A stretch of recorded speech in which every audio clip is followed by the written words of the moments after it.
selamat sore pemirsa TVR Parlemen dimanapun Anda berada.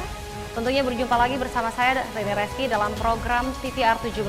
Tepat pukul 17 waktu Indonesia Barat, kami hadirkan kepada Anda sejumlah informasi paling baru dan juga menarik seputar kinerja dan juga kegiatan DPR RI yang tentunya telah disajikan oleh redaksi TVR Parlemen.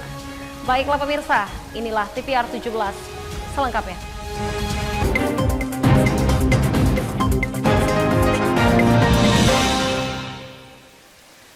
Kita awali berita dari sore hari ini dalam rangka mengatasi krisis iklim yang menjadi persoalan dunia. Di sini pemirsa, BKSAP DPR RI berharap adanya peningkatan keselarasan antara manusia dan juga lingkungan. Tentunya melalui implementasi filosofi Trihita Karana. BKSAP DPR RI menilai persoalan krisis iklim dan air bersih dapat ditangani dengan memperkuat hubungan keselarasan antar manusia dengan lingkungannya, serta mengimplementasi nilai-nilai kearifan lokal masing-masing negara atau wilayah. BKSAP DPR RI menghadiri sidang Interparliamentary Union atau IPU ke-146 di kota Manama, Bahrain. Salah satu isu yang menjadi pembahasan dalam sidang IPU tersebut yaitu terkait krisis iklim yang meliputi krisis air bersih dan sanitasi. Wakil Ketua BKSAP DPR RI Putu Supatmarudana menekankan kearifan lokal Bali Trihita Karana dalam melestarikan lingkungan terutama pada sektor air untuk mengatasi persoalan krisis iklim, air bersih, dan sanitasi. Filosofi tersebut menjadi dasar bagaimana masyarakat Bali menjunjung tinggi hubungan manusia dengan manusia, manusia dengan alam, dan manusia dengan Tuhan. Juga mengangkat tentang satu konsep kearifan lokal atau wisdom. Kebetulan saya dari Bali, anggota parlemen dari Bali, saya mengangkat satu konsep Trihita Karana. Tentu ini menjadi satu pemikiran bahwa selama ini banyak pihak saling menyalahkan. Tapi tentu dengan filosofi itu kita sampaikan bahwa isu trust itu harus betul-betul dihadapi dan diselesaikan. Sehingga dalam kesempatan ke depan dalam melakukan aksi bersama mengatasi berbagai isu tadi menyangkut insecurity dalam bidang air, dalam bidang makanan, dalam bidang energi, termasuk mitigasi climate change, kita perlu isu trust ini bahwa kita yakin kita bisa menghadapi ini bersama. Lebih lanjut, Putu Supatma berharap krisis iklim yang menjadi persoalan dunia, terutama pada sektor sanitasi dan krisis air bersih, bisa segera ditangani dengan meningkatkan keselarasan antar manusia dan lingkungan melalui implementasi filosofi Trihita Karana. Dari Manama, Bahrain, Vinita TVR Parlemen melaporkan.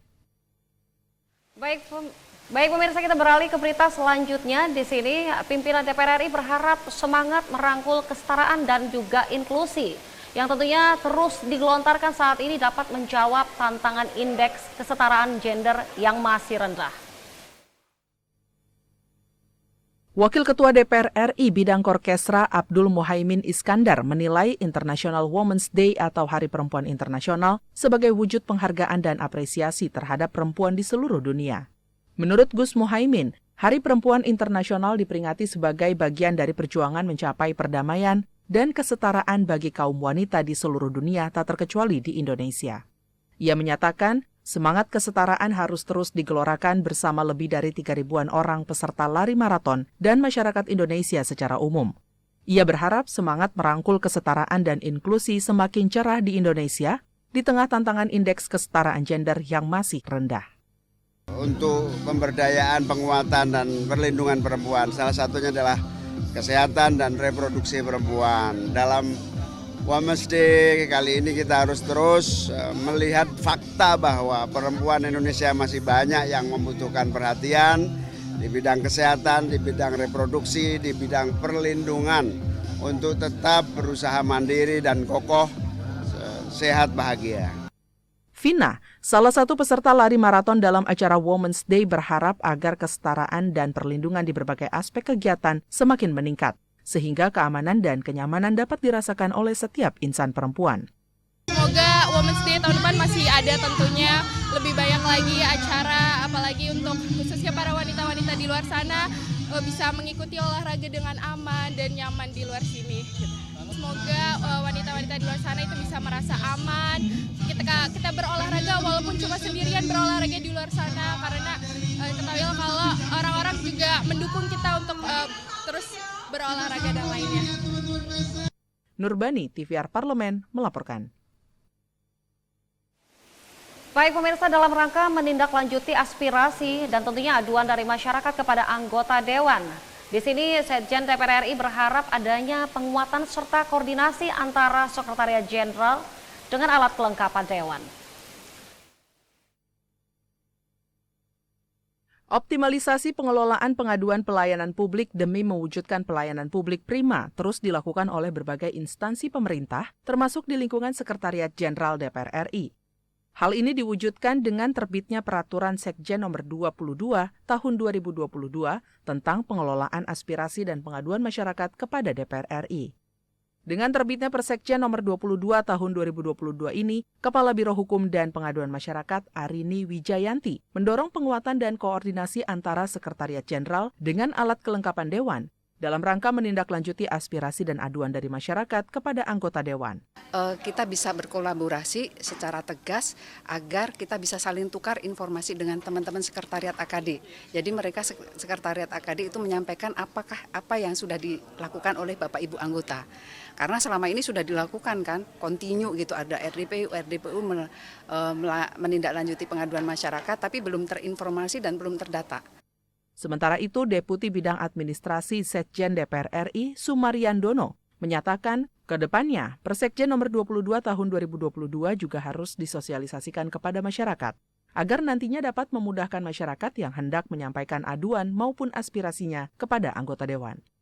Regulasi yang perlu kita lakukan sosialisasi, pertama sebenarnya kedua hal. Yang pertama adalah ke unit-unit kerja yang terkait dengan pelaksanaan pengelolaan aspirasi dan pengaduan itu, dan yang kedua sebenarnya harusnya ke masyarakat juga harus disosialisasikan karena di dalam regulasi ini yang baru ini ada hal-hal baru yang tentunya belum diatur di dalam peraturan Persekjen sebelumnya.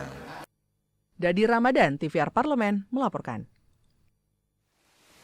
Resmi diluncurkan oleh Menteri Kesehatan Budi Gunadi Sadikin, pemirsa, integrasi data rekam medis pasien di fasilitas pelayanan kesehatan ke dalam satu platform Indonesia Health Service atau IAS yang diberi nama Satu Sehat, menuai kekhawatiran masyarakat soal keamanan datanya. Tentunya informasi selengkapnya akan kami hadirkan sesaat lagi. Untuk itu tetaplah bersama kami di TVR 17.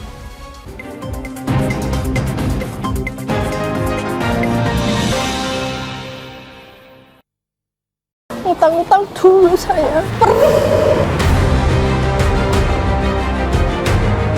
Mereka yang tidak cukup paham teredukasi bagaimana menyuarakan aspirasi demi memperoleh jawaban. Sini ditambang untuk seperti itu, warga sini tidak mengizinkan. Sebab apa itu menyangkut isi perut kami semua. Hadir menelisik mulai dari hulu ke hilir. Mengapa? Nah, kalau kita telusuri kenapa banjir ini hampir setiap terjadi, hingga menemukan apa yang belum terkuak secara nyata. Kan kabeh niku sedulur, Pak. Nek kula ngrencangi mriki, mesti mriki gelo, nek kula ngrencangi mriki mesti mriki gelo. Nggih kedah adil wae, Pak, tengah-tengah. Menghadirkan peran anggota DPR RI demi mendapatkan solusi. Saksikan Suara Dapil, Senin sampai Jumat pukul 10 waktu Indonesia Barat, hanya di TVR Parlemen. DPR RI memiliki fungsi diplomasi dalam menjalankan politik luar negeri sesuai dengan pasal 116 Undang-Undang MD3. Kontribusi aktif BKSAP DPR RI memainkan peranan penting dalam memenangkan persaingan global melalui IPU, IPA, IPPF, IPA, dan PUIK. BKSAP memiliki komitmen yang tinggi dalam krisis kemanusiaan dunia. Fungsi diplomasi dijalankan untuk mendukung upaya pemerintah dalam melaksanakan politik luar negeri.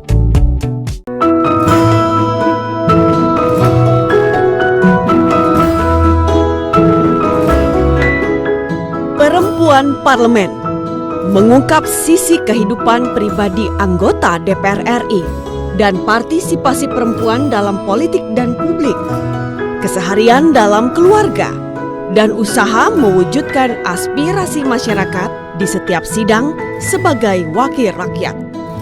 Jangan lewatkan Perempuan Parlemen.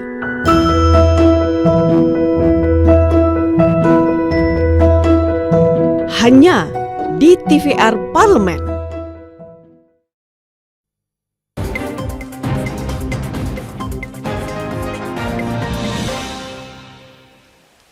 Baik pemirsa, kita kembali di TVR 17. Di sini keamanan tentunya data rekam medis masyarakat mutlak harus dijaga karena data tersebut bersifat rahasia serta merupakan hak masyarakat untuk dilindungi. Menyikapi kekhawatiran masyarakat akan keamanan data rekam medisnya, di sini pemirsa DPR RI memberikan catatan bagi pemerintah agar keamanan serta kerahasiaan data pribadi pengguna aplikasi Satu Sehat terjaga dengan baik. Tentunya jangan terjadi lagi kebocoran data yang dapat merugikan masyarakat. Untuk mengetahui informasi selengkapnya pemirsa, mari kita simak laporan mendalam yang telah dihimpun oleh tim redaksi TVR Parlemen dalam segmen editorial Parlemen berikut ini.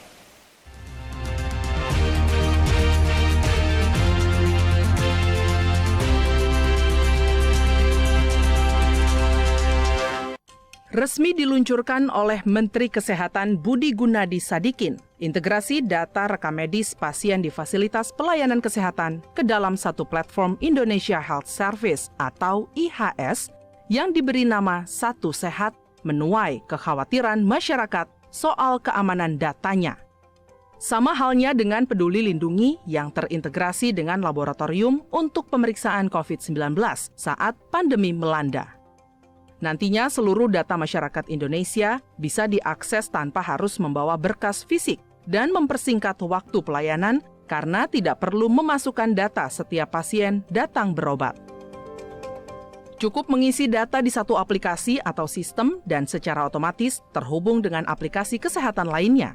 Kelihatannya memang memudahkan, namun kemudian timbul pertanyaan baru, yakni apakah data yang terintegrasi ini benar-benar terlindungi? Keamanan data rekam medis masyarakat mutlak harus dijaga karena data tersebut bersifat rahasia serta merupakan hak masyarakat untuk dilindungi.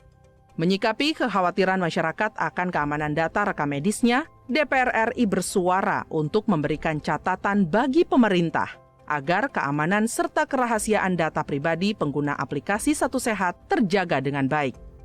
Jangan terjadi lagi kebocoran data yang dapat merugikan masyarakat. Saya ingin memberikan catatan yang pertama, aplikasi Satu Sehat ini ternyata memuat data rekam medis setiap orang yang mengunduh aplikasi tersebut. Nah, padahal kalau kita bicara tentang data rekam medis, sudah banyak pengalaman yang memberikan satu peringatan bagi kita semua bahwa kebocoran data pasien, kebocoran data rekam medis tentu sangat berbahaya. Baik bagi keamanan warga negara secara pribadi maupun ketahanan nasional ya secara menyeluruh. Nah, oleh karena itu, jika aplikasi Satu Sehat ini digunakan, saya ingin mengingatkan pemerintah untuk bisa memastikan menjaga data rekam medis ini sebagai hak dari setiap warga negara Indonesia. Nah, oleh karena itu, ketika kita bicara data rekam medis, maka ini adalah hal yang bersifat rahasia, dilindungi dan bahkan ditegaskan dalam Undang-Undang Praktek Kedokteran serta Undang-Undang Rumah Sakit mengisyaratkan bahwa data rekam medis adalah data yang harus mendapatkan perlindungan.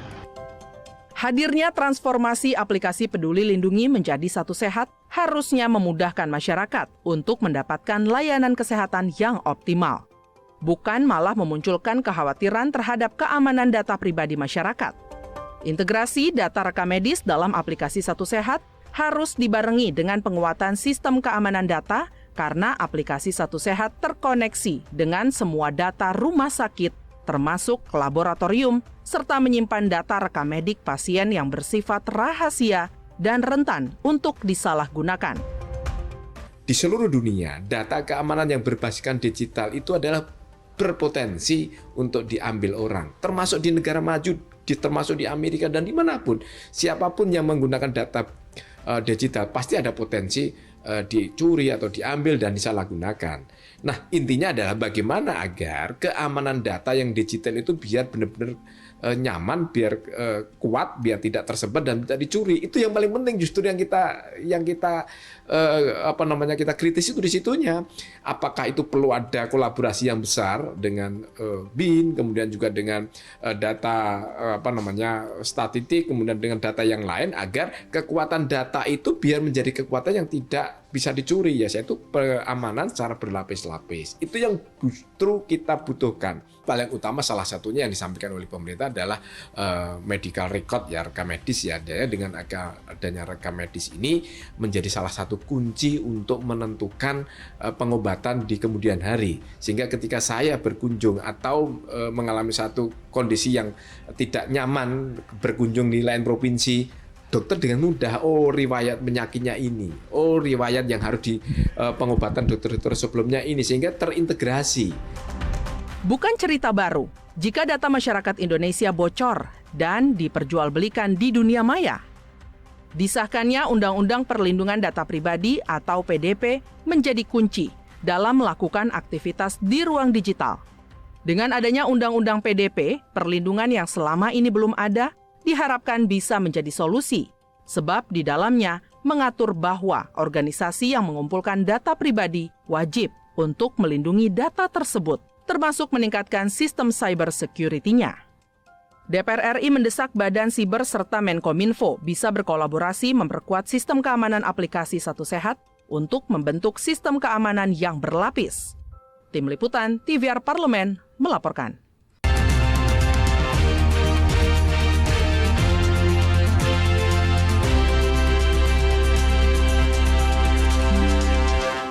Selanjutnya pemirsa, di sini berita mengenai delegasi DPR RI yang dipimpin Ketua Badan Kerjasama Antar Parlemen atau BKSAP DPR RI yaitu Fadli Zon dan juga beserta anggota BKSAP DPR RI yang menghadiri 146 tahun Interparliamentary Union atau IPU di Manamah, Bahrain. Nah pemirsa, untuk informasi selengkapnya jangan kemana-mana, tetaplah bersama kami di TVR 17.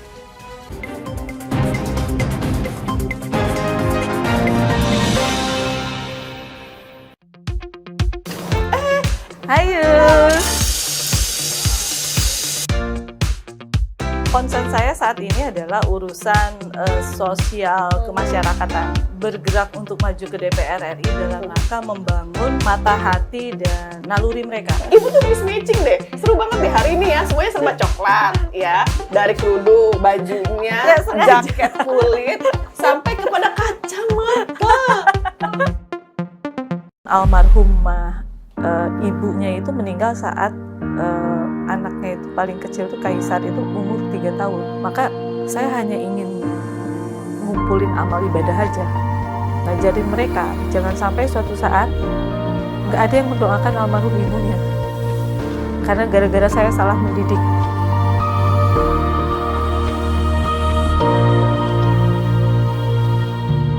Cerita baru yang saya dapatkan kembali dari seorang perempuan parlemen kali ini pemirsa, yaitu selalu beritikat baik, apa adanya, dan mengedepankan doa serta restu dari orang tua yang akan membimbing kita dalam sebuah perjalanan kehidupan.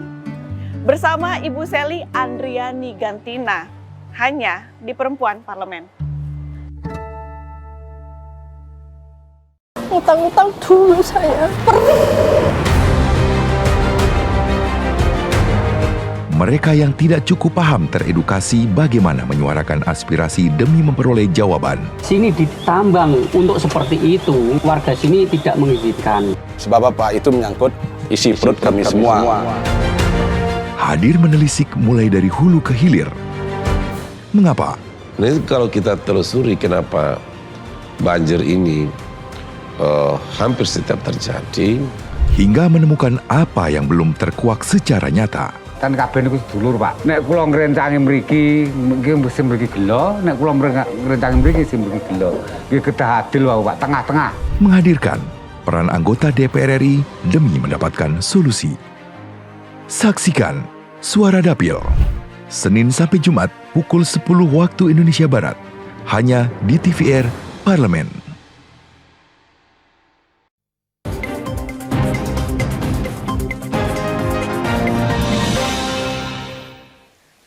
Baik pemirsa, kita kembali di TVR 17. Di sini dalam sidang Inter-Parliamentary Union atau IPU yang ke-146 yang diselenggarakan di Bahrain. Tepatnya di kota Manama, dan di sini pemirsa DPR RI memperjuangkan beberapa isu penting. Di antaranya peran parlemen dalam memerangi Islamofobia, melawan intoleransi, dan juga menghilangkan diskriminasi ras dan mempromosikan konsistensi damai antar umat beragama.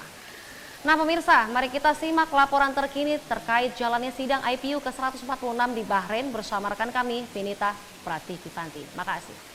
Baik pemirsa TVR Parlemen, saat ini saya melaporkan langsung dari Manama, Bahrain, tepatnya di Exhibition World Bahrain dalam rangka agenda sidang Inter-Parliamentary Union ke-146. Sidang ini diselenggarakan selama 5 hari sejak tanggal 11 Maret hingga 15 Maret yang dihadiri sebanyak 143 negara dan 1.711 partisipan.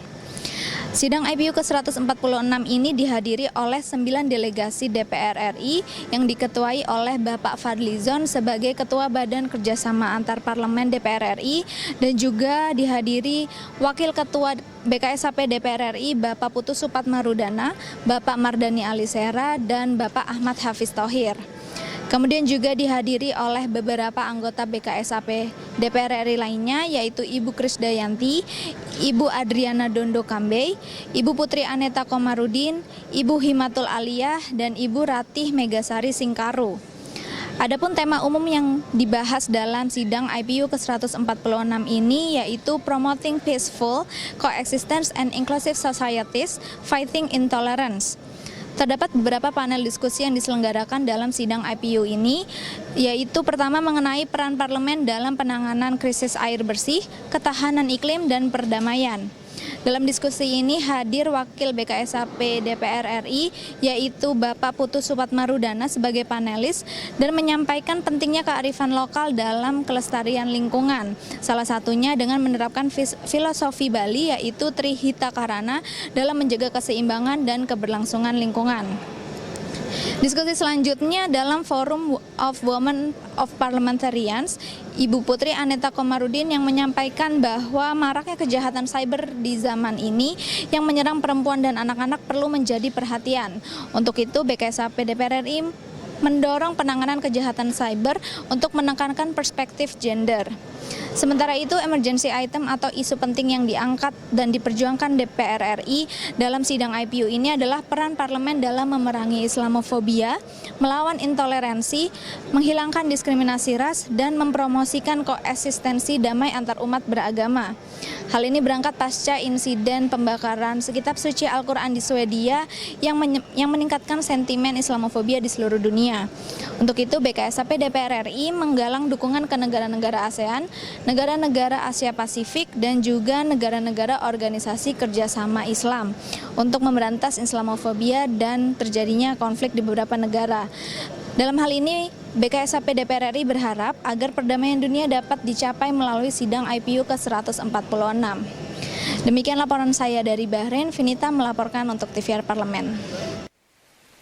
Selanjutnya apa saja pemirsa yang menjadi topik perbincangan di media online pada hari ini? Usai jeda, tetaplah di TVR 17.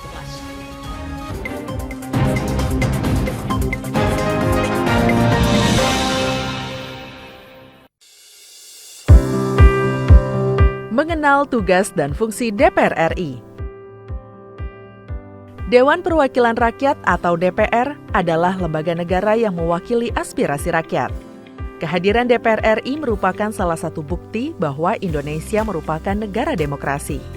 Sebagai salah satu lembaga perwakilan rakyat, apa saja tugas dan fungsi yang diemban DPR RI? Berdasarkan pasal 20A ayat 1 Undang-Undang Dasar 1945, DPR memiliki 3 fungsi, yakni fungsi legislasi, anggaran, dan pengawasan.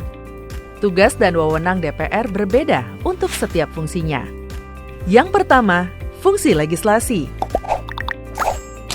Menyusun program legislasi nasional atau prolegnas, menyusun dan membahas rancangan undang-undang, menerima rancangan undang-undang yang diajukan oleh DPD, membahas rancangan undang-undang yang diusulkan oleh Presiden ataupun DPD, menetapkan undang-undang bersama dengan Presiden.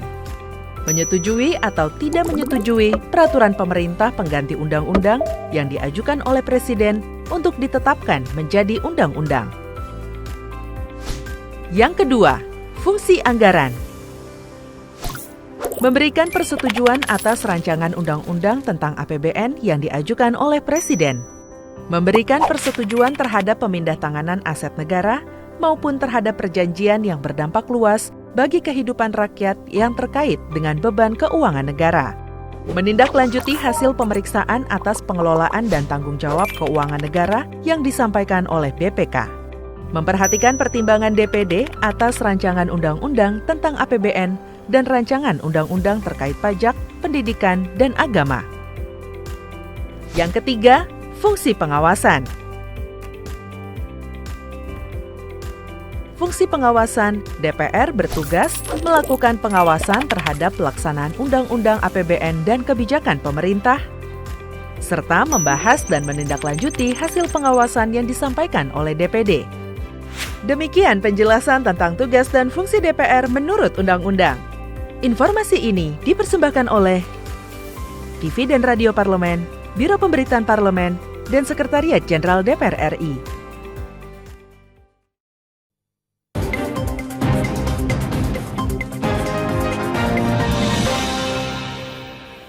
Terima kasih pemirsa, Anda masih setia menyaksikan TVR 17. Nah pemirsa, kali ini kita masuk ke segmen media nasional. Mari kita simak isu apa saja yang menjadi sorotan media serta tanggapan dari sejumlah anggota Dewan.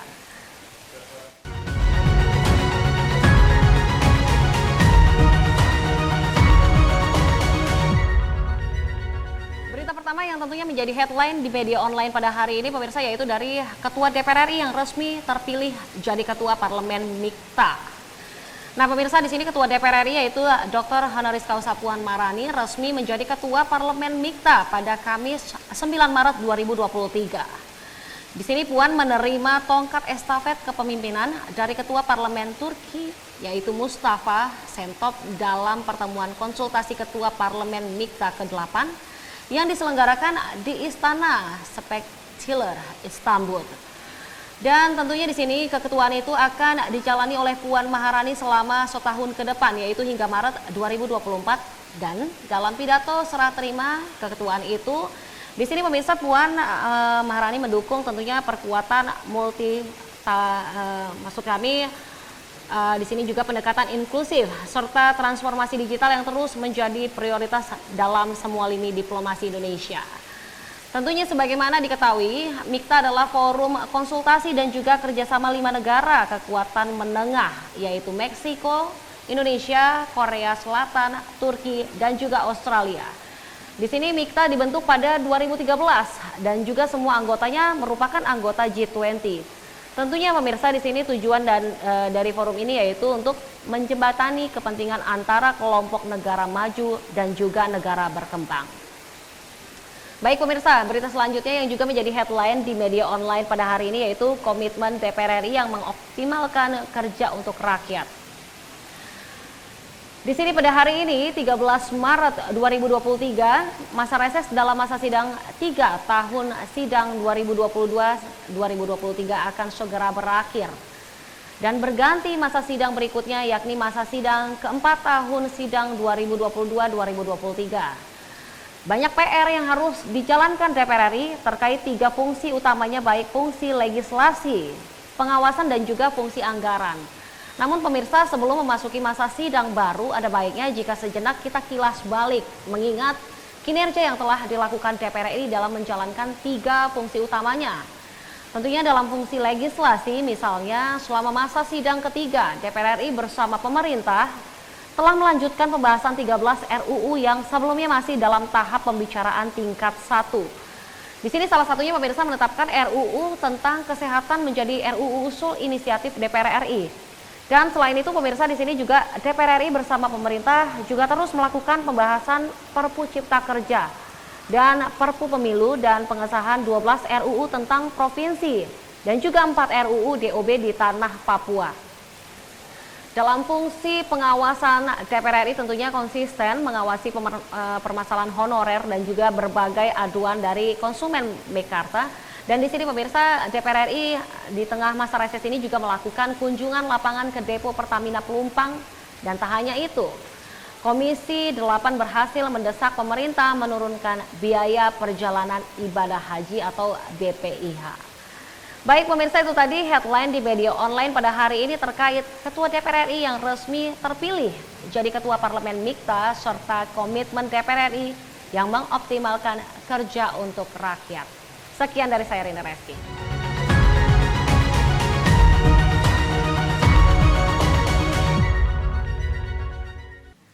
Baik pemirsa TVR Parlemen, tentunya segmen media online tadi sekaligus menutup program TVR 17 edisi sore hari ini. Saya Rina Reski beserta seluruh kru TVR Parlemen yang bertugas mengucapkan terima kasih dan undur diri dari hadapan Anda. TVR Parlemen, referensi Indonesia. Sampai jumpa.